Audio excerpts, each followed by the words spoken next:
হয়েছে, একটা মেয়ে আছে। মেয়ে আছে? হুম। স্বামী কই আপনার? স্বামী নাই 1.5 বছর ধরে। স্বামী চলে গেছে? সাইডে দিছে ভাই। এখন কি একাই থাকেন? এখন বাচ্চারা নিয়ে একাই থাকি।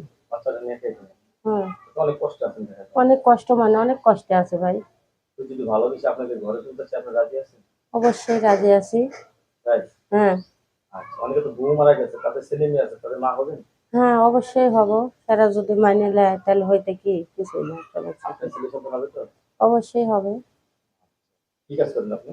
আমি ভাই সেলাই মেশিনের কাজ করি, মানুষের বাসায় কাজ করি, আমার বাচ্চারা নিয়ে অনেক কষ্ট করি। ফ্যামিলিতে কে কে আছে আপনার? আমার ফ্যামিলিতে কেউ নেই, মা মরে গেছে, এখন সৎ মা, বাপ দেখে না, মনে করেন যে জামাইও নাই, মানে যৌতুকের টাকার লাগি পরে আয়া করছে। যৌতুকের জন্য বিয়ে ভেঙে গেছে? এর লাগি আর ভাত কাপড় দেয় না, আরেক জায়গায় বিয়ে করছে। ভালো হয়েছে, দৃষ্টি করে সুন্দর করে ভালো। হ্যাঁ, হ্যাঁ, ঠিক আছে, হ্যাঁ। আমার তো মনে হয় স্বামী ছাড়া আপনি এখন